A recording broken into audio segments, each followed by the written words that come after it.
Hi everyone, my name is Anna, I'm 30 years old, living in San Antonio, Texas, though I'm planning to relocate soon. Life has been a whirlwind recently, as I've just emerged from a difficult marriage that lasted a year and a half. It was a harrowing experience, and I had to rely on my dad and the police to safely leave. I often wonder if I could have avoided that situation had I been more cautious or wise.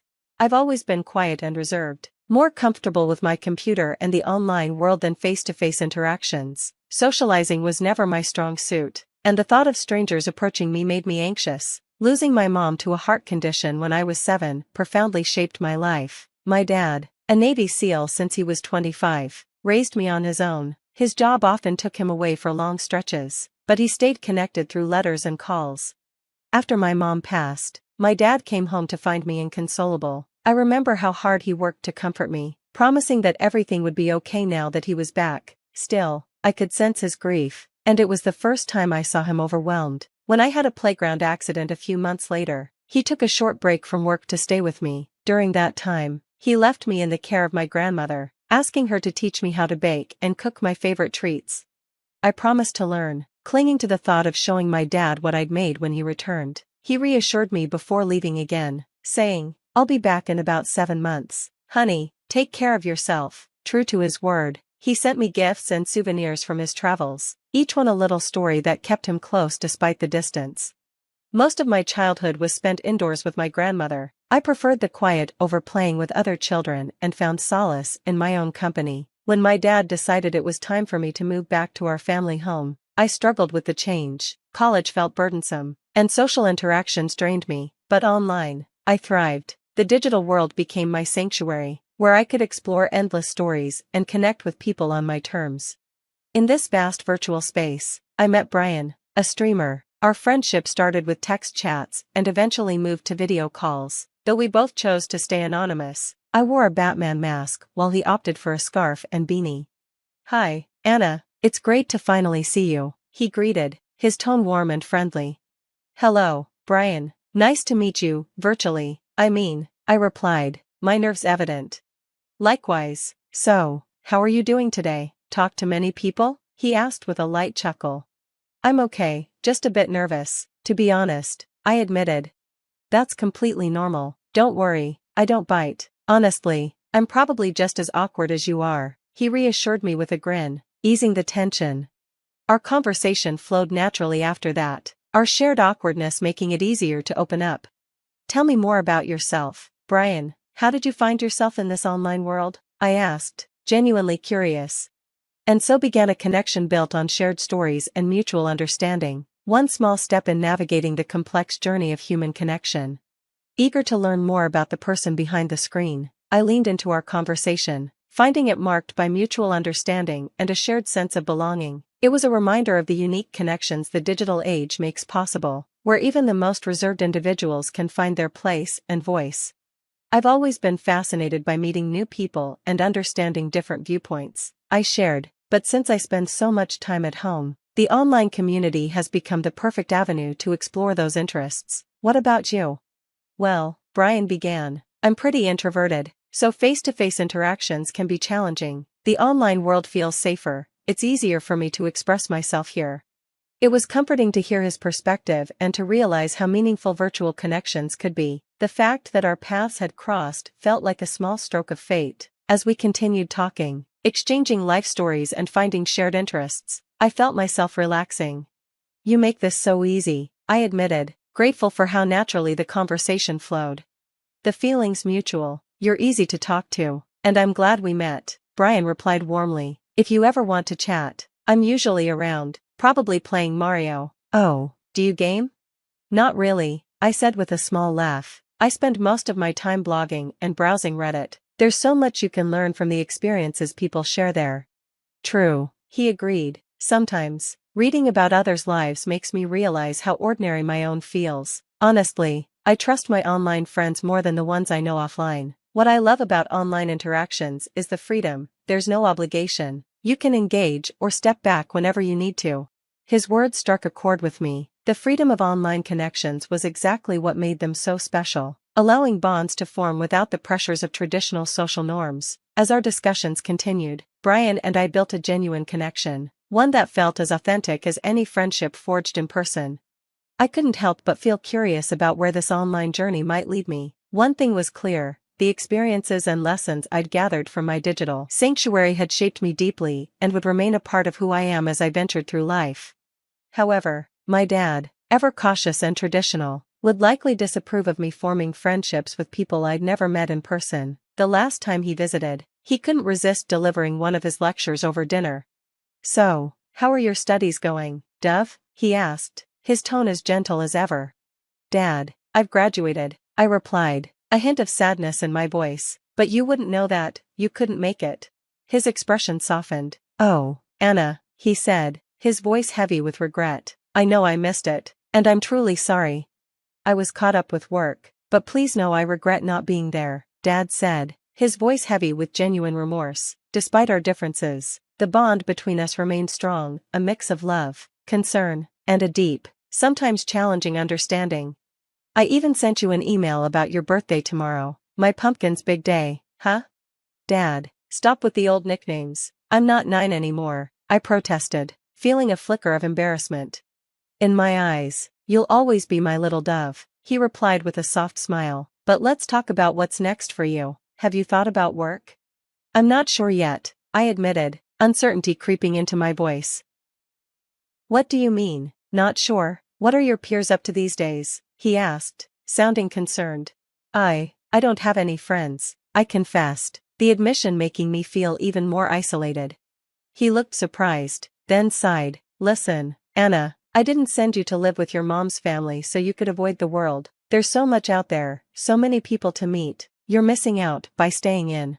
"That's just it, Dad. I don't know how to meet people. I mean, I have friends, but they're all online," I explained, hoping he'd understand. "Online, Anna, that's not the best way to make friends," he replied, his concern clear in his voice. "Okay, how about this? Let's go out shopping today, just the two of us. It's been ages since we've done that." "I'm not sure I'm ready for that," I hesitated, the thought of stepping outside my comfort zone overwhelming. "Come on, Anna, you need to try. Staying cooped up isn't good for you. Ever since your mom, Isabella, passed, you've changed," he said gently, trying to encourage me. "Why bring mom into this? What are you trying to say?" I snapped, a sudden wave of anger surging through me. "I'm not trying to upset you, sweetheart," he said calmly. "I'm just saying that we need to find ways to move forward despite our loss." But his words only fueled my frustration. I slammed my hand on the table, stood up, and left my meal unfinished. "Anna, don't treat your father like that. I'm just trying to help," he pleaded, but I was too upset to listen. "You don't understand me at all, so don't even try," I retorted, my emotions boiling over. Frustrated and needing solace, I turned to my online world, where I could chat with Brian. Brian had always been kind and understanding, offering a safe space to share my thoughts and feelings. His words felt like a balm for the storm of emotion swirling within me.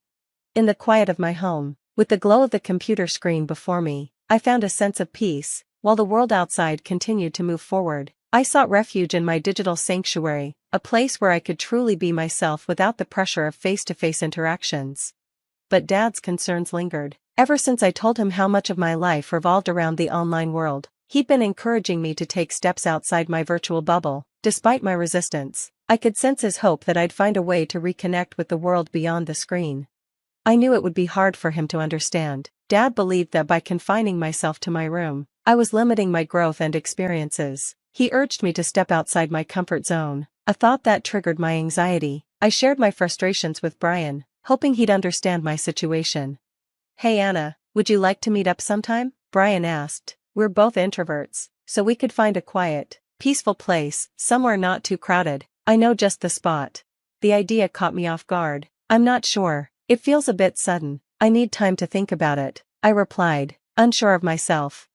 "No pressure. Take your time. Whenever you're ready, just let me know. Here's my address. You're always welcome," Brian said, his words filled with patience and understanding. "Why are you so kind to me? I'm practically a stranger," I asked, puzzled by his warmth. "Because I genuinely like you," Brian said, his sincerity striking a chord within me. "I know it might sound odd, but I'd like to get to know you better. Whenever you're ready, you know where to find me." His kindness lingered in my thoughts, And after some time, I decided to take the leap and meet Brian in person. It was a monumental step for me. As I approached his home, my heart raced with a mix of excitement and nervousness. Surprisingly, he lived just a 35-minute drive away. I took a deep breath to muster my courage and knocked on his weathered wooden door. It creaked open to reveal Brian's warm, inviting smile. The instant I saw it, my anxiety melted away. Brian's charm was unexpectedly disarming. His home wasn't extravagant, but it had a cozy, lived-in charm that made me feel at ease. Inside, there were shelves lined with well-loved classic books, a collection of board games, and a well-organized computer space, each piece revealing something about him. "Welcome to my humble abode," he joked, using some gaming lingo I didn't entirely get. I might not catch all the gaming references, but thank you. Your place is cozy. Do you live here alone? I asked, stepping into his world. No, I share it with my mom, he replied, his tone light as he invited me further into his life. His gesture bridged the gap between our online connection and this new, real-world friendship. Brian lived with his mom on the ground floor, while he had the top floor all to himself. He gave me a quick tour of the house, and we spent the whole day talking, getting to know each other better. Meeting in person made our bond feel even stronger, and I appreciated the person I'd come to know online even more. As the evening approached, Brian suggested we take a walk in the nearby park. The idea of being outside in the fresh air relaxed me, and my initial nerves began to fade. Walking with him felt like a natural continuation of our online conversations, but there was a new closeness that only in-person connection could bring. During our walk, I mentioned that I hadn't celebrated my birthday because of a fallout with my dad. Brian was sympathetic and hoped for reconciliation, believing that family ties would eventually heal. But as Brian and I grew closer, a possessive side of him began to show. He insisted on constant communication, getting upset if I spoke to others. Despite his claims of love and protection, his behavior began to feel more controlling than caring. I couldn't shake the feeling that I was caught in a game, and Brian was pulling the strings. The situation was complicated further by his mother's disapproval of our relationship. It hurt knowing she held negative feelings toward me, even though she'd never met me. Her close bond with Brian, though understandable, made me feel like an outsider. What was even more confusing was the contradiction in her behavior. While she disapproved of me, she also seemed to want him to get married, despite knowing I had no one else. It made navigating our relationship and his family dynamics all the more challenging.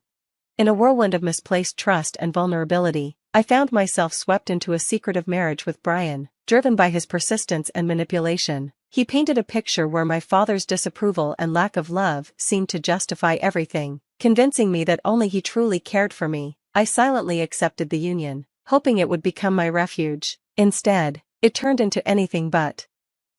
As the months went by, a different side of Brian's mother emerged, one that sought to diminish me with her harsh words and actions. At first, I tried to brush off her cruel remarks, thinking they were misunderstandings, and that time would soften her view of me. Unfortunately, her disdain only grew, and she became an incessant source of emotional pain. Whether it was criticizing my cooking, questioning my cleanliness, or belittling my efforts, her goal seemed clear: to make me feel unwelcome and inadequate.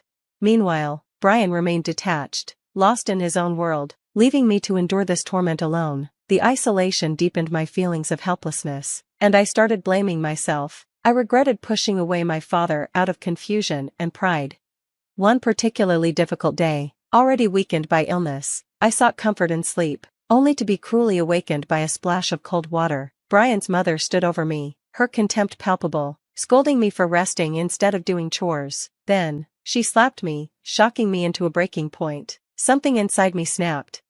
"I'm not doing anything for you or your son anymore. I've had enough," I shouted, my voice trembling with the fury of my refusal to be demeaned any longer. In that moment, I realized I deserved better. It was a step toward reclaiming my sense of self, even amid the wreckage of my decisions.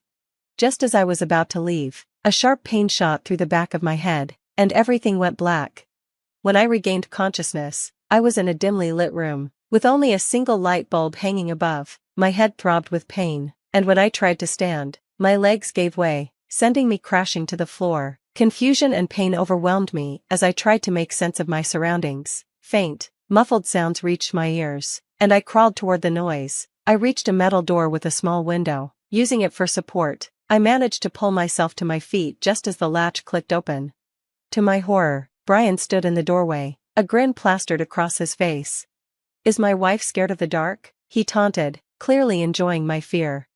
I pleaded with him, begging to be let out, insisting that this cruel joke had gone too far, but my pleas fell on deaf ears. He coldly informed me that this was my punishment for defying his mother. He claimed he would keep me locked away, cutting me off from the world as retribution. The reality of my situation sank in as he mocked me further, pointing out my isolation and lack of family support. His words deepened my despair, but then I felt my phone in my pocket. It was broken, yes, but not completely dead. The screen faintly glowed, offering me a slim chance to call for help. In that dark, cold basement, fear mixed with a surge of resolve. How had my life spiraled into this nightmare, just for standing up to unjust treatment? But amid the despair, the possibility of contacting my dad sparked a tiny glimmer of hope. Memorizing my dad's number, a lifeline I never expected to need, I dialed it with shaking hands, tears blurring my vision. My voice trembled as I recounted the terrifying ordeal, clinging to the hope that he could rescue me from this nightmare. 3 agonizing days passed, and just as despair was beginning to claim me, the sound of a car outside sparked a faint glimmer of hope. My heart raced as I listened for footsteps. The door finally swung open, and there stood my dad, his presence a towering force of reassurance. Relief flooded through me, mingled with disbelief. He had come to my rescue, bringing the police with him. Brian was taken into custody, and his attempts to fabricate excuses fell flat. Their fate in court loomed ominously as they faced the consequences of their actions. "You have no idea what awaits you," my dad said, his voice firm, his disappointment and anger clear. Despite their lies, the truth was undeniable. As we left the dark confines of that basement, I felt a surge of courage. This harrowing experience, though painful, illuminated my strength and my dad's unshakable support. I vowed to stand tall against any future adversities, determined to reclaim my autonomy and voice. Moving to Jacksonville with my dad marked a fresh start, leaving behind the shadows of Texas. This ordeal had taught me a valuable lesson: to be cautious with online connections and the realities behind screens. Though this chapter of my life had closed on a grim note, ahead lay the promise of healing and empowerment, with my dad's steadfast support lighting the way.